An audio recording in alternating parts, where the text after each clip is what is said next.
virtual. Yo prefiero el Facebook porque lo veo al toque. Hola, profes. Hola, hola, Hola. hola. Ahí estamos grabando. Muéstrese, Eduardo. Sí, no te ves, Bueno, pero paso. mira, Ahí acá está. me estoy viendo. Lo que pasa es que me canso de verme también. Entonces, y también me desinhibo más. Ah, bien. Así que bueno, lo voy a tener apagado, pero ustedes pueden tenerlo prendido porque me gusta verlos. Bárbaro, profe. Bueno, ¿comenzamos? Ahí estamos. Bueno, listo. Vamos al trabajo práctico 1, que es predicción y explicación en psicología. Yo asumo que todos han leído, como habíamos quedado en la anteúltima reunión, que todos iban a leer esto. Bueno, entonces es el experimento de los sospechosos. ¿Está bien? ¿Y qué demuestra ese experimento? Bueno, que es predecible el comportamiento humano en términos estadísticos. Vos no podés decir quién va a elegir qué cosa, cuál de los sospechosos, pero en conjunto podés hacer una predicción, bueno, y que resulta acertada en este caso. Obviamente, ustedes han podido hacer este ejercicio para hacerlo con 10 personas, ¿se entiende, no? Para que ustedes utilicen el histograma y la presentación de datos como se los va a exigir el profesionalismo el día de mañana, apenas se reciban o antes. Bueno, entonces esa era la idea, no es para que ustedes la contesten cada uno individualmente, sino para hacerlo así con un grupo de personas. Ahora, las preguntas en el experimento descripto, ¿cuál es la variable independiente y cuál es la variable dependiente? A ver, dígame una persona o entre ustedes rápido, así, ¿cuál es la variable independiente en ese experimento?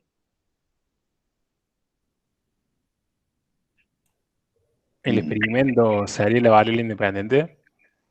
No, el experimento es todo. El experimento incluye variable dependiente, independiente, todo eso. Los sujetos, entonces. Bueno, entonces, los sujetos, las fotos de esos sujetos, esa es la variable independiente. ¿Cuál es la Sofía variable? levantó la mano. ¿Cuál es la variable dependiente? A ver, ¿quién me dice? Rapidín. El resultado del mostrar El esas fotos. aspecto físico puse yo. Las respuestas. Eso es. El resultado, respuesta o frecuencias. Quiere decir que es lo mismo. ¿Cuántas veces votaron? ¿Cuánta gente votó por tal rostro y cuánta gente votó por tal otro? Entonces, eso es variable independiente y variable dependiente. Y acá dice, ¿qué implicaría en el ejercicio anterior manipular la variable independiente? ¿Qué implicaría eso? Cambiar las fotos. Cambiar la foto o hacerle Photoshop. Por ejemplo, es frecuente de que las personas basadas en la intuición folk que todos tenemos digan que el sospechoso es el que está en el extremo izquierda abajo, ¿no? Entonces, algunos estudiantes me dicen que eso se debe, que se elige más a él porque se está sonriendo. Entonces, bueno, si vos decís que es la sonrisa, entonces variale a todos y hacerle una sonrisa más o menos semejante. Entonces, de esa manera vos estás tratando de validar la explicación esa, ¿me entendés? Por eso manipular la variable independiente de forma sistemática para buscar justamente cuál es la respuesta adecuada, cuál es la correcta. ¿Entendieron todos esto? Bueno. Sí. Sí, profe.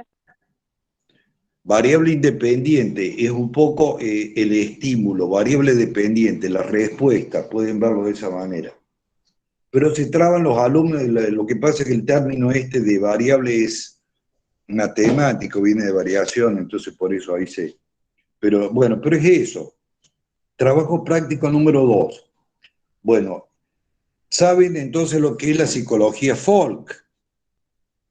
La psicología folk es la que usamos normalmente sin estar pensando en la psicología, sin estar haciendo una práctica de ese tipo.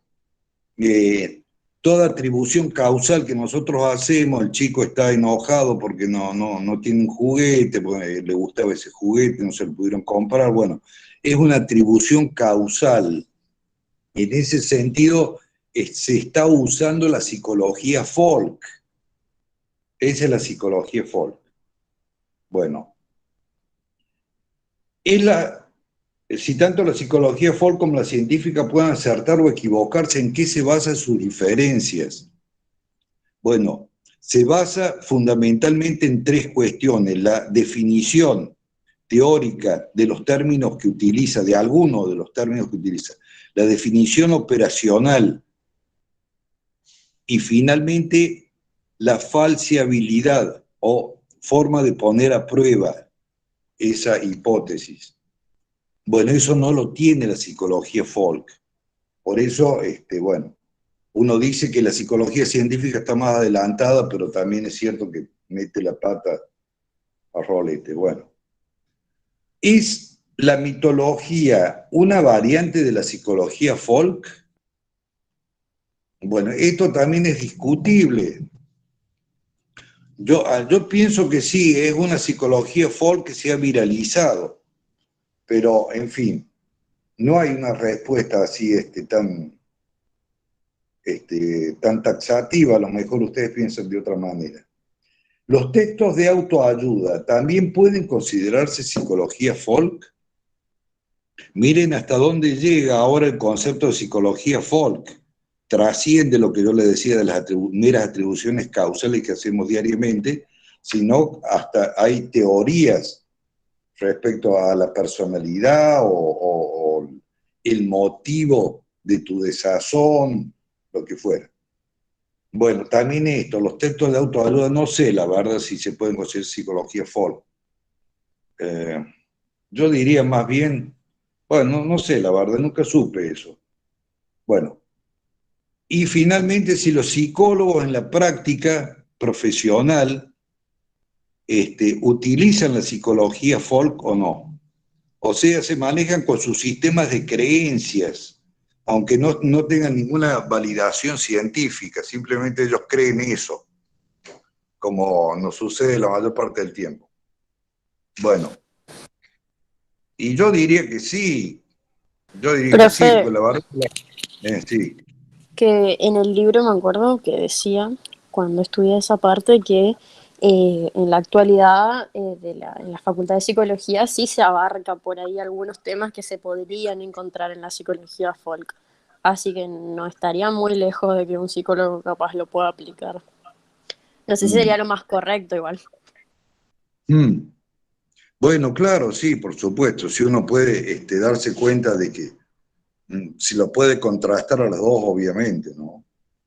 Bueno, en el 3, en realidad es para que ustedes vean la variedad de sitios donde pueden buscar información adicional, perfeccionarse y hacer aportes. Yo le había mencionado acá la cantidad de lugares porque bueno, ya el concepto de biblioteca ha cambiado. También los grupos TED, que también tienen convenio con Córdoba, va a haber ahora oradores cordobeses, está bien. Hay que rescatar de los grupos TED lo siguiente, que podés decir ideas profundas en poco tiempo. Profundas y expresadas con claridad, y en poco tiempo, ¿viste? Porque si no, antes era una cuestión de horas, así va. Bueno, listo, vamos al otro trabajo práctico, el de definiciones. ¿Por qué aparece este trabajo práctico acá? La cuestión de las definiciones.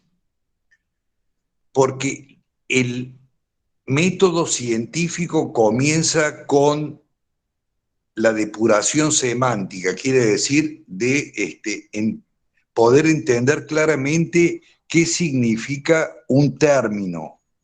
Por supuesto, no son todos los términos, es algunos términos que son los críticos, los que hay que definir, y hay otros que no. Dice, Este estudio de frecuencias requiere al menos 10 sujetos experimentales, o sea, 10 formularios llenados. A la gente no le gusta que usen la palabra sujeto experimental, pero por prejuicio nomás, porque simplemente podemos ser todos sujetos experimentales. Bueno, fíjense entonces a qué conduce cuando uno está utilizando un término que no está bien definido. Y ahí, ¿qué pasó con la personalidad? Si los seres humanos tienen personalidad, los animales tienen personalidad, los pueblos, las viviendas, etc. ¿Me entienden? Como no estaba definido el término personalidad, no puede saber exactamente la persona si el perro tiene personalidad y el hombre tiene personalidad también.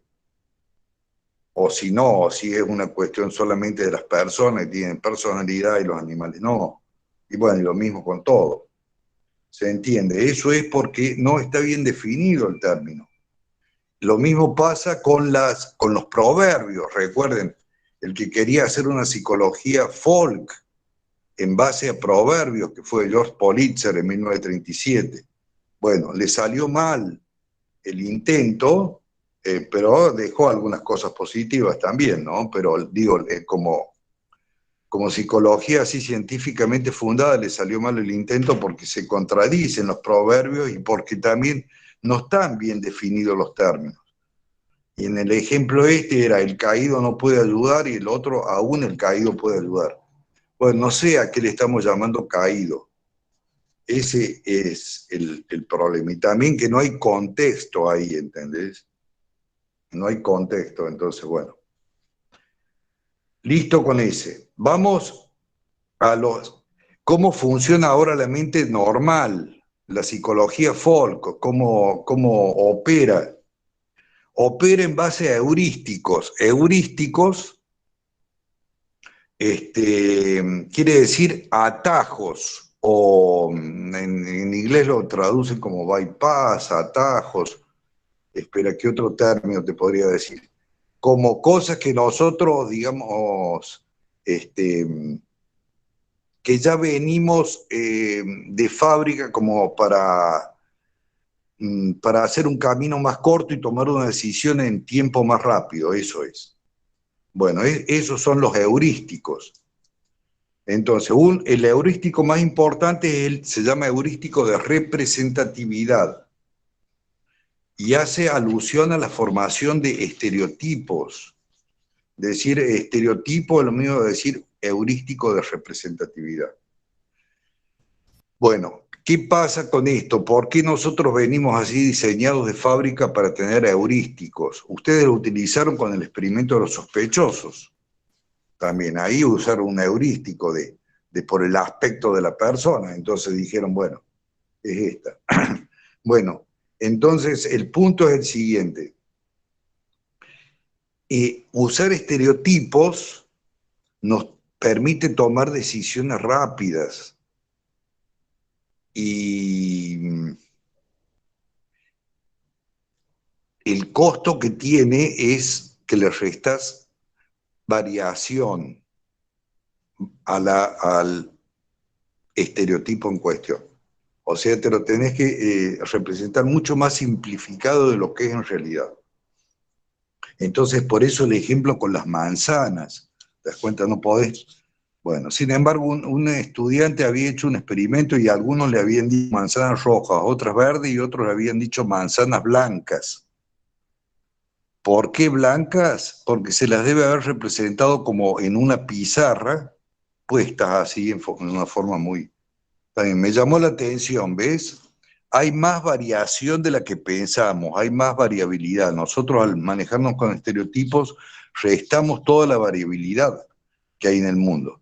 Pero gracias a eso tomamos decisiones rápidas. El estereotipo es muy importante en la vida diaria, sí se nota, pero no es tan determinante porque nos manejamos con muchas otras claves contextuales que matizan un poco lo que es el estereotipo. Pero cuando estamos en situaciones de incertidumbre, el estereotipo pasa a ser muy dominante, o lo más dominante que hay. Bueno, para ver estos estereotipos hay un trabajo práctico que dice trazadores fuertes y débiles para demostrar la existencia de estereotipos. Entonces, es una situación donde yo les doy poca información a ustedes. Les hablo del caso de Laura, del caso de Mario y del caso de Julio. ¿Me entienden? Le doy poca información. En la vida diaria, obviamente, ustedes buscarían más información para poder responder eso. Pero acá, entonces, se da una situación de incertidumbre, porque tiene muy poca información. Entonces, ¿a qué apelan en una situación de incertidumbre? Al estereotipo o heurístico de representatividad, que, como le decía, es el más importante que tenemos, porque nos manejamos nosotros así, con estereotipo. Eso algunos lo critican porque dicen que es etiquetar a las personas. Bueno, en un sentido sí, es etiquetar a las personas y restarle variación, ¿entendés? Estoy de acuerdo. Pero yo pondría más bien el problema, lo plantearía como, ¿es correcto este estereotipo o es incorrecto el estereotipo? En esos términos lo plantearía más bien. Bueno, después viene la cuestión del el heurístico de disponibilidad. Ese también es muy importante en la vida diaria. Tiene efectos también, tiene efectos en las encuestas de opinión pública, en las encuestas políticas, todo eso. A las personas se les les hace pensar en ciertos temas que no habían reflexionado o que habían reflexionado pero que no están presentes en su campo de conciencia.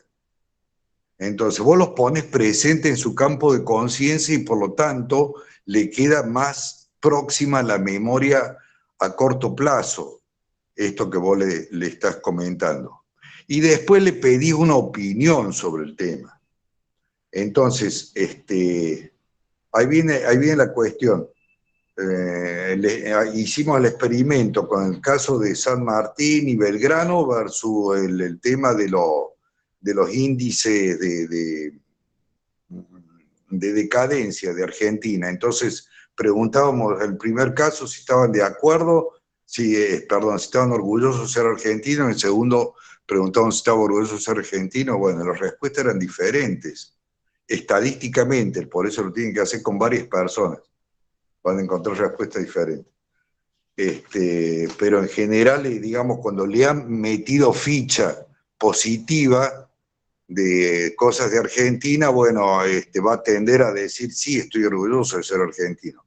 Y si le han metido ficha negativa de Argentina, va a tender a pensar, a decir de que, bueno, no estoy tan orgulloso o no estoy orgulloso directamente. Bueno, eso nos pasaría a todos, pero te das cuenta que es parte de, venimos ya con ese diseño mental. Entonces, bueno, después hay otro heurístico del promedio ahí, pero bueno, no me detengo en eso. Paso al efecto Forer. El efecto Forer es algo que que es un experimento, pero que tiene que hacer uno por uno a la persona.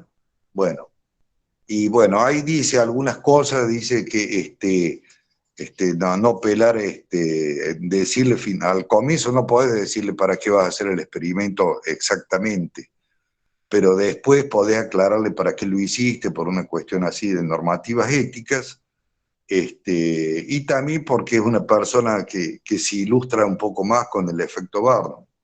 Hace poco leí en el diario de los informes sobre Cipolitaki que hacían los psicólogos y sobre el esposo de la Cipolitaki y toda la cuestión, me da cuenta de que era un Barnum eso. O sea, estaban usando el efecto Forer, o sea, de cosas generales, cosas que bueno, puede ser así, puede no ser. ¿Entendés? Bueno, para el psicólogo profesional es muy difícil hacer una evaluación científica de la personalidad sin caer en el efecto Barnum. Esa es la triste realidad, pero bueno, por otra parte es el desafío que tienen las nuevas generaciones, ¿no? De cómo hacer evaluaciones científicas de la personalidad, no así cosas vagas que no te dicen nada al final. En fin, ¿me siguen todos o estoy hablando solo acá? Sí, profe.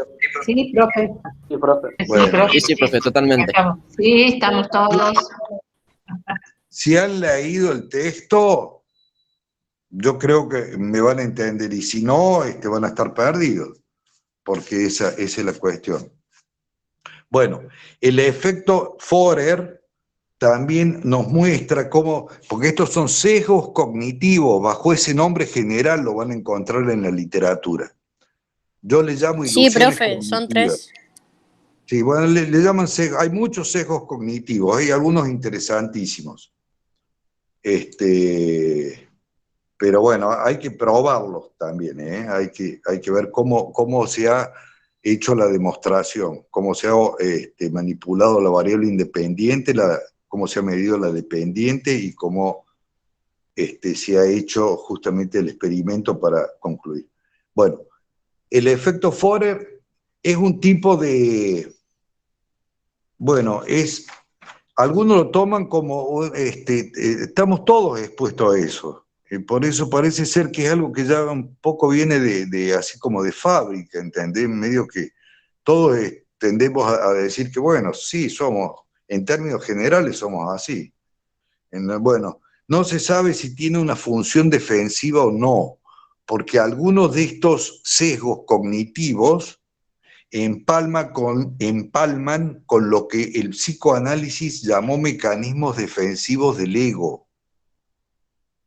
Entonces, nosotros buscamos, buscamos muchas cosas, pero queremos sentirnos competentes. Entonces, bueno, para eso tenemos mecanismos defensivos del ego. Entonces, muchos de estos sesgos esa función tienen.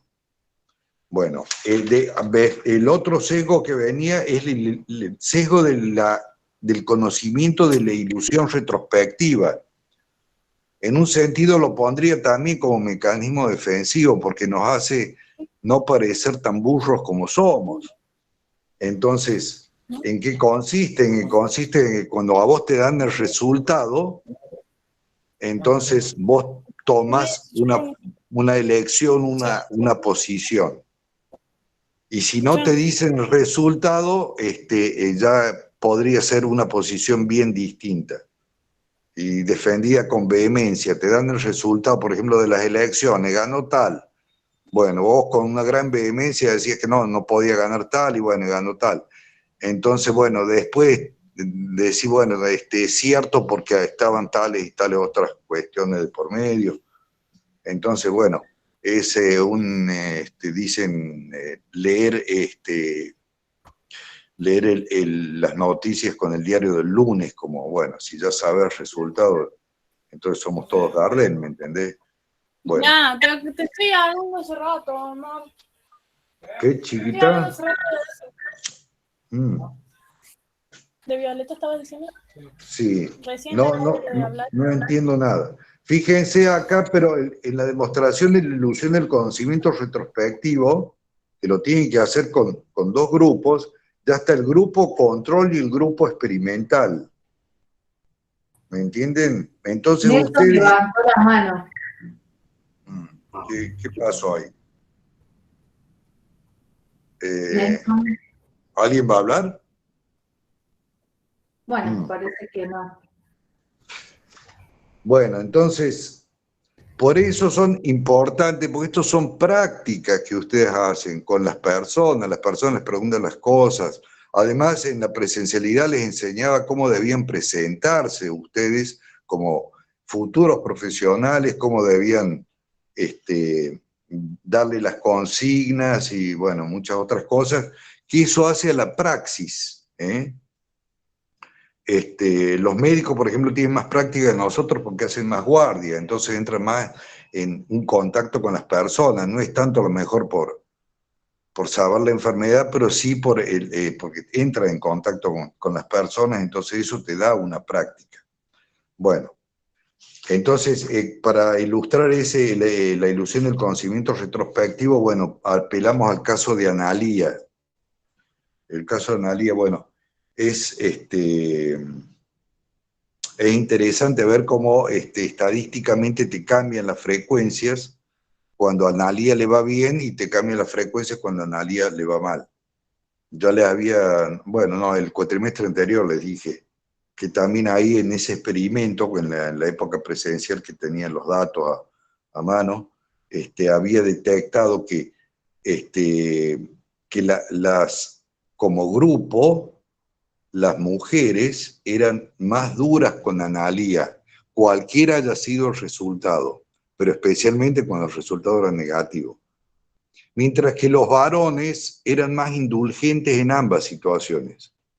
Había un poco más que sí, le reprochaba eso, de que se había precipitado, pero no era así, no era tan fuerte la diferencia como con las mujeres. Eso se ve en estadística, en las pruebas de diferencias, bueno, es aplicación de este tipo de datos. ¿Me entienden? Bueno, entonces, bueno, es mira, sobre una cuestión, un experimento de lápiz y papel como este, se pueden hacer profundizar muchas cosas. Por cierto que ustedes habrán observado que siempre les pregunto ahí, cuando en las prácticas le digo el nombre, no el nombre de la persona a la que van a entrevistar, porque usted le garantiza anonimato, la edad, porque es un dato objetivable, y después yo le pongo sexo, masculino o femenino. Bueno, ahora eso último se lo cambiaría, ¿ves?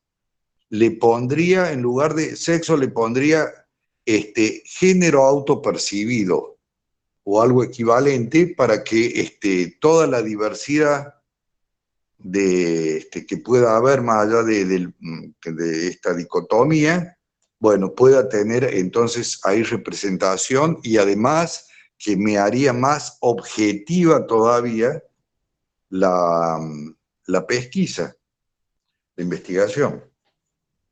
Bueno, después viene la clasificación de importantes ilusiones cognitivas o de sesgos cognitivos, ¿verdad? Yo bueno, algunos, sí, le menciono todo, mira, sesgos cognitivos también los produce mucho el interrogatorio. Eso no habíamos hablado mucho nosotros, pero la forma en que interrogas a una persona es importante, y las palabras que utilizas es importante. Hagan este experimento, pregúntenle, hagan así, 10 personas versus 10 personas, y le preguntan las primeras, ¿a qué edad se deja de ser joven? Y anotan la edad que les da. Y el segundo grupo, o grupo control, le dicen, ¿a qué edad se comienza a ser viejo? Y anotan las edades que le dan.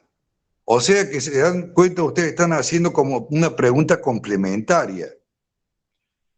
A priori uno diría, bueno, esto me va a tener que dar un resultado semejante. Y bueno, y sin embargo les va a dar un resultado diferente. Pero háganlo, bueno, depende también un poco eso, a qué edad tiene la persona a la que se le está preguntando, y hay otras cuestiones que, bueno, influyen, pero no interesa, si ustedes lo hacen así con 10 personas al azar de cualquier edad versus 10 personas al azar, van a observar que los resultados son discrepantes. ¿Y por qué hay tal disparidad? Bueno, porque en un caso usaron la palabra a qué edad se deja de ser joven, y en el otro usaron la palabra a qué edad se comienza a ser viejo. Pero en realidad es como que le estuvieran preguntando lo mismo.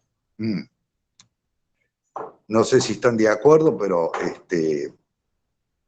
Pero bueno, es ilustrativo del poder de las palabras, la forma en que se interroga bueno, eso es muy importante. Después, debido al formato, el formato aparece mucho en las encuestas que ustedes hacen, ahora en las encuestas políticas también, cuando les pregunto, si yo les pregunto a ustedes cuál es la preocupación principal en este momento que tienen así respecto a cuestiones de naturaleza social. Bueno, a lo mejor alguien me dice, bueno, qué sé yo, me dice la inseguridad. Ahora, si yo le pongo inseguridad, inflación, educación, y le pongo una serie, eso se llama menú. Si le doy un menú, a lo mejor ya no eligen esa, eligen otra que estaba en el menú. Bueno, entonces, pero eso les cambia significativamente las conclusiones a las que arribas. ¿Me siguen todos? Con esto les digo. Bueno. Y debido al contexto. Bueno, bueno, paso, la dejo ahí. Otros factores, dice, bueno, la ilusión del mundo justo, la sobreinterpretación de los equívocos.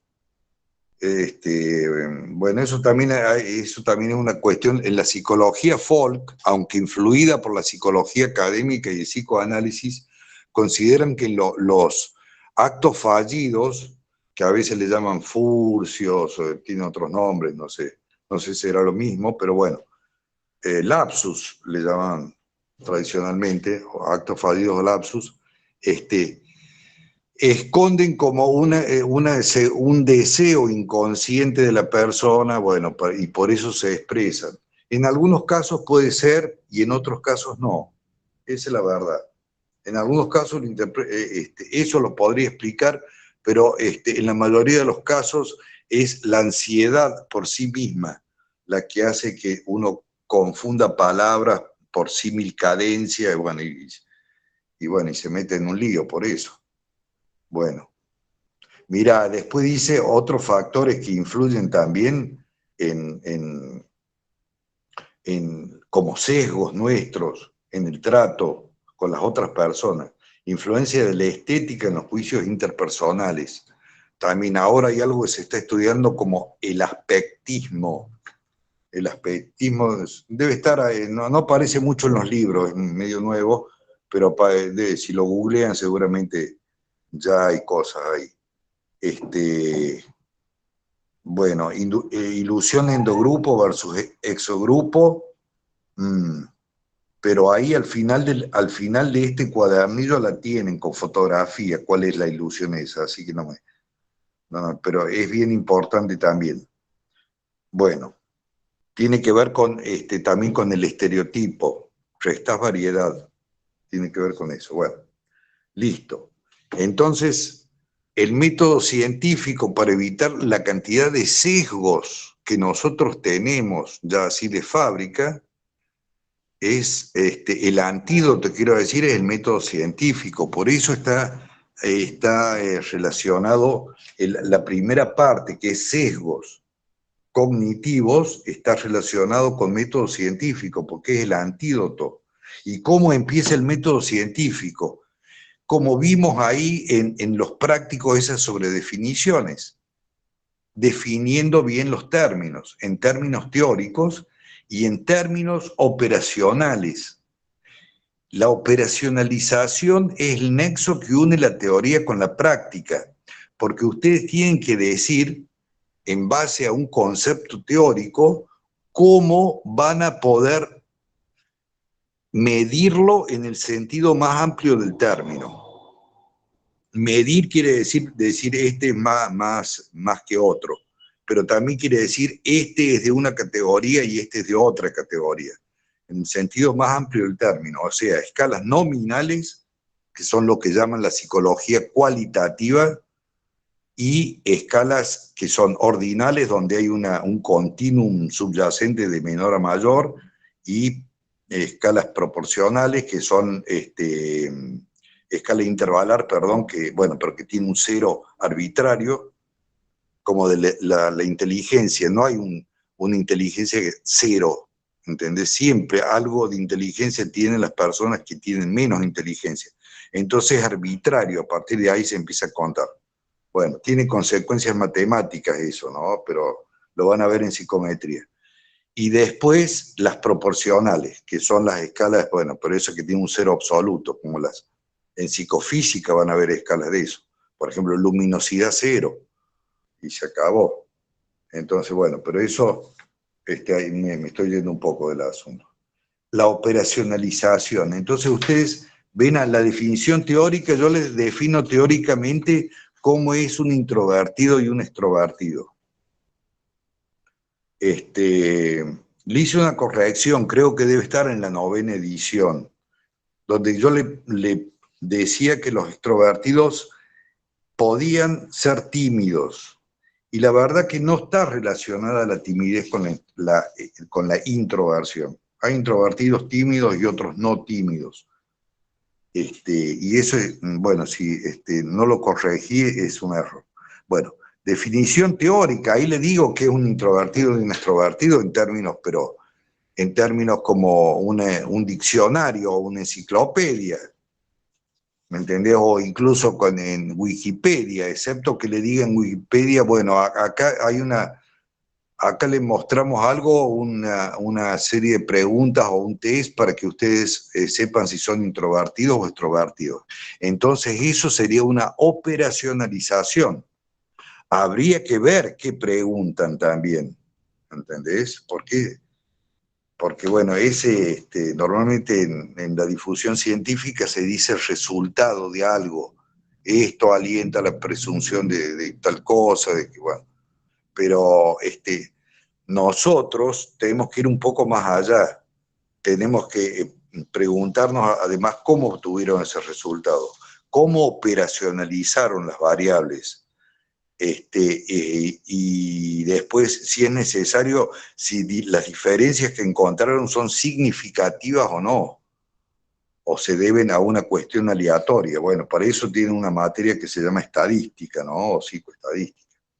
Bueno, entonces, ustedes tienen que observar algo para decirme si alguien es introvertido u extrovertido.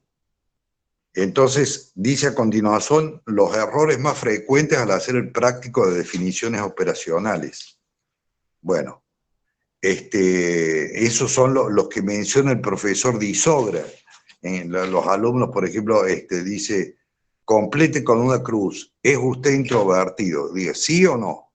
Bueno, obviamente eso no es una operacionalización. Vos tenés que buscar un sistema que sea relativamente independiente de lo que la persona, algo que haga la persona o algún tipo de comportamiento.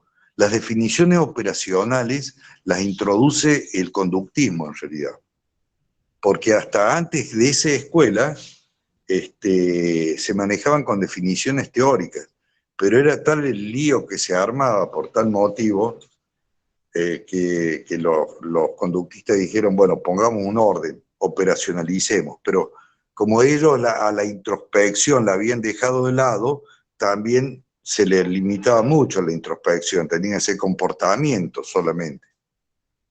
Entonces, bueno, después eso se corrigió y se vio que no, la introspección tiene un valor. Bueno, ahí también se discute en el texto, pro y contra de la introspección, ¿no? Bueno. ¿Cómo va el asunto Sol? Vos avísame. Yo sigo acá.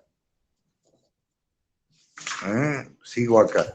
Sí, profe, El análisis, sí, tranquilo. sí, un poco más. Bueno, porque esto también le causa problemas a los estudiantes, pero yo pienso que si simplifico los términos, se les va a aclarar un poco más. El análisis factorial, bueno, para hacerla difícil, como la van a ver ustedes en estadística o psicometría, es la búsqueda de ejes ortogonales que conforman un constructo. Ese es la difícil. Ahora, la fácil.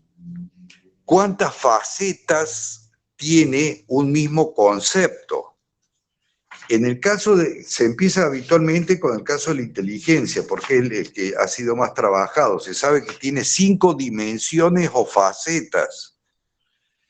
¿Qué significa eso? Que ustedes en alguna de esas facetas son inteligentes, o muy inteligentes, pongamos, y en otras están por debajo del promedio. Habitualmente la gente que tiene habilidad lingüística suele tener poca habilidad manual. Pero esto creo yo, ¿entendés? No es algo que esté demostrado, a mí me parece. Ustedes asuman que sí, es así, porque a los fines del ejemplo vale. Supónganse que es así la cuestión. Bueno, quiere decir que hay dos dimensiones ahí ya en la inteligencia, una manual y otra de tipo verbal. Y la manual puede ser atar o desatar nudos, por decirte algo. Bueno, cosa del estilo, saber cómo va a rotar una pieza cuando se invierta a 180 grados, o cómo va a quedar una pieza. Bueno, eso es. En fin, digo, ¿me siguen? Entonces, en el test de Wechsler, que es el más logrado, el más importante y el que debiera saber todo estudiante luego de primer año, ustedes tienen que estudiarlo por su cuenta. Es un test para evaluar coeficiente intelectual. Aunque da un resultado único, se basa en muchas inteligencias. Una es la verbal, versus otra que acá aparece como performance, que es actividades, sería como la traducción. O actividades no verbales se refiere, ¿no?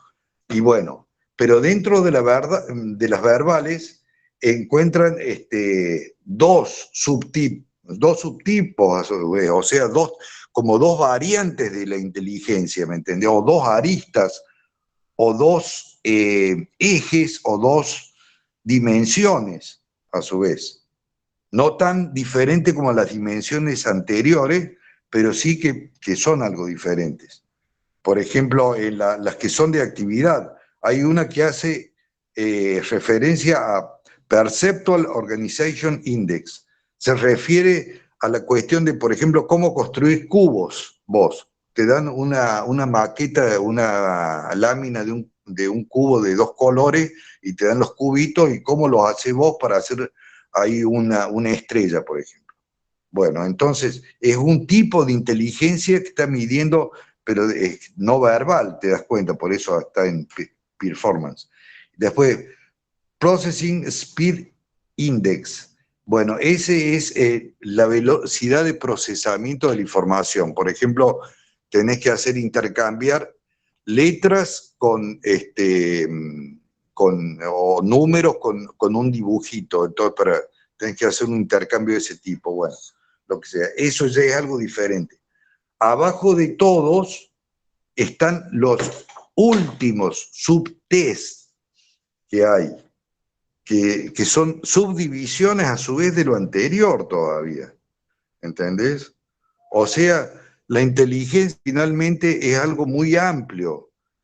Se reduce a decir coeficiente intelectual bueno, el promedio es 100, pero las personas llegan a 240, ¿eh? Creo que hay una mujer, la más inteligente del mundo, tiene 240 de coeficiente intelectual. Y tiene ahí, creo, algo para seguirla. No sé, porque a veces hace algunos planteos muy inteligentes, y de matemática también. No es matemática, ella es médica, pero se largó a hacer cosas de matemática y lo dejó, a más de un premio Nobel lo dejó ahí clavado. Bueno, entonces, eso es análisis factorial. ¿Cuántas aristas o ejes o dimensiones tiene un concepto que uno aparentemente lo ve como unitario, pero que en realidad tiene diferentes facetas?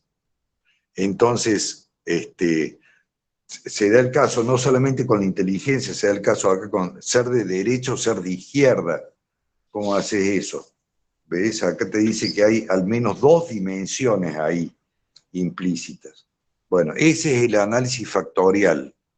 Y es importante porque hace la sutileza del razonamiento, aun cuando nunca vayan a hacer un análisis factorial ustedes. Ahora se puede con la computadora más o menos fácil, pero hay que interpretarlo, ¿eh? Están los ejes ortogonales, después los ejes oblicuos, Es toda una especialidad, te digo. Bueno, y con eso llegamos al final de las primeras unidades. En estas primeras unidades ustedes tienen que haberse dado cuenta de cómo es el método científico y cómo pueden empezar a hacer pequeños experimentos no costosos e ingeniosos. Tienen grupo control y grupo experimental para hacerlo. Si les llega a faltar alguno de esos, recuerden lo siguiente. El género, ahora digo así masculino, femenino, pero en realidad me digo género en sentido de LGTB, lo que quieran. Bueno, esa parte siempre es grupo de control de la otra. Porque ustedes van a ver que cualquier experimento que hagan dividiendo hombres y mujeres le va a dar un resultado algo diferente. Pero puede ser que no tenga importancia o que sí tenga importancia. Pero el hecho de haberlo hecho ya al experimento ya es un avance, aunque no tenga importancia. Bueno, para saber si esa diferencia tiene importancia o no, necesitan ahí sí recurrir a pruebas estadísticas. Cuando no son tan marcadas como los experimentos que hicieron aquí, conmigo, en el texto. Entonces ahí sí, ¿entendés? Ahí sí tiene más sentido la estadística. Cuando de 10 personas, 9 te responden lo mismo, vos decís, bueno, no hace falta estadística para decir que es significativa la diferencia de 9 a 1. Pero cuando 4 personas te dicen una cosa y 5 te dicen otra, entonces ahí ya queda en la duda. Es importante ahí el número de casos, ¿entendés? Si N, el número de casos con el que están trabajando, es muy elevado, puede ser una diferencia significativa. Si es muy bajo, probablemente no. Ahora, que sea una diferencia estadísticamente significativa no significa que sea una diferencia socialmente significativa. También es importante esa otra acotación. Che, amigos del alma, estudiantes queridos, me despido ahora con esta propuesta que les hago, con esta propuesta. Ustedes con esto pueden hacer estos ejercicios, pueden hacer los grupos hasta de 10 personas y hacer los ejercicios, pero pueden hacer otro tipo de experimentos, aunque sea uno solo, que lo hagan y que traten de demostrar algo en particular. Y que puede ser así experimentos de lápiz y papel o experimentos, ya van a ver ¿cómo se llama? En el capítulo 5, yo hago experimentos con rostros también. En sentido, bueno, con fotografías, una variedad de experimentos, bueno, para demostrar algo. Obviamente, me tienen que decir, con este experimento quiero demostrar algo, no me larguen así una cosa de que, bueno, que ni ustedes saben para qué lo hicieron, ¿me entendés? Profe, Sí, querida. ¿puedo hacer una consulta? Porque Sí. no me queda muy claro el tema de Valeria, soy. No me queda muy claro entonces de la guía de los trabajos prácticos. Para hoy teníamos que venir con las guías leídas. Esa era la consigna que teníamos. Sí. Hay que resolver las 15 guías, presentarlas en qué fecha, vamos a ir resolviéndolas. No me queda muy claro Bueno, eso. claro, entonces por eso le hacía esta pregunta, porque yo digo, ya tuve la experiencia de que me responden así esos 15 trabajos, está bien, pero el hecho es que la corrección se me dificulta enormemente así, porque son muchas y después porque hay veces que me mandaban cualquier cantidad que era que la habían hecho ellos decían quién era el sospechoso, como si yo quería que lo hagan entendés, que usen el método estadístico Sí. para lograr el resultado. No, a veces sí me interesa la opinión personal. Actividades, hacer una de las actividades mejor hecha o Bueno, más bien. compleja. Bueno, está bien. Una actividad enriquecida, Claro. ¿entendés? una actividad enriquecida. O bien, esto sería lo óptimo para ustedes como futuros profesionales que ya estamos en la era del conocimiento y se va a valorar mucho todo lo que es innovación. Entonces, si ustedes ahora ya tienen estos rudimentos de lo que es método científico, primero definir, operacionalizar esto, y después demostrar y cómo se demuestra y toda la cuestión, bueno, entonces si a ustedes se les ocurre hacer un experimento nuevo de algo que tenga que ver con cualquier punto del programa, porque el programa es omniabarcativo, o sea, cuando tienen cognición, motivación, sesgos cognitivos, empieza. Bueno, si ustedes me hacen, aunque sean 10 personas, me hacen un experimento así, que yo lo pueda evaluar y que tenga sentido, pero magnífico, por más simple que sea. Porque vieron que los experimentos que yo les mostraba eran muy simples, ¿entendés? Y lo podían hacer con la familia, los vecinos, los amigos. Entonces, bueno, entonces, uy, se me fue la cosa, espera. Bueno, entonces, esa es la propuesta que le hago alternativa, a ver qué les parece. Grupos hasta 10, puede ser de 1 hasta 10. Hagan un experimento, inventen ustedes algún experimento. Puede ser símil de los que yo les he dado. Puede ser algo nuevo.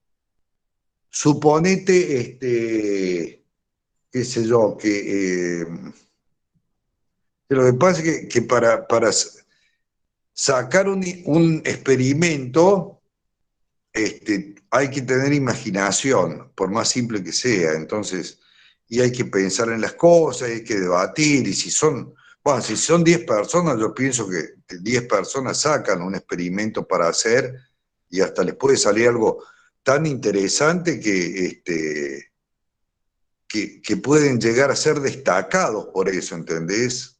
Porque, bueno, la época es así, vos sacás una cosa y una cosa que pega, que tiene interés, y bueno, y más allá de que estén cursando esta materia o no, y que se le dé por aprobado el práctico o no, pueden llegar a viralizarse, ¿no sabes? Entonces, bueno,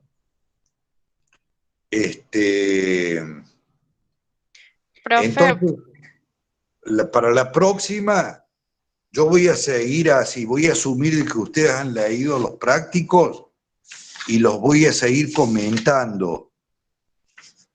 Y eso, hasta la unidad, sí, hasta la próxima unidad, la 4. No sé si seguimos con la 5, porque en la 4 hay un símil de cómo es un examen parcial de las 4 primeras unidades, más o menos similar a lo que se pregunta. El miércoles que viene tenemos el parcial, profe. El miércoles que viene. Bueno, entonces ahí tienen en el cuadernillo, tienen trabajo práctico número 19, dice modelo de examen parcial en base a las 4 primeras unidades. Sí, bueno, la 4 es muy interesante porque toca directamente a lo que es la pulpa de la psicología, ¿me entendés? Aunque los sesgos cognitivos también, y no son algo tan diferente a lo que se llama la psicología profunda. ¿Entendés? La psicología profunda es la que habla justamente, que trata de entender la naturaleza, no tanto la naturaleza ontológica, una palabra filosófica eso, bueno, también muy discutible, más de uno le va a decir, pero trata de descubrir los resortes últimos del ser humano, pero la psicología social cognitiva, que es la que ustedes están viendo al estudiar sesgos cognitivos, también tiene una gran profundidad y no es independiente de esta. Fíjense, la ilusión del mundo justo es una ilusión que tenemos que a mi modo de ver tiene una raíz religiosa.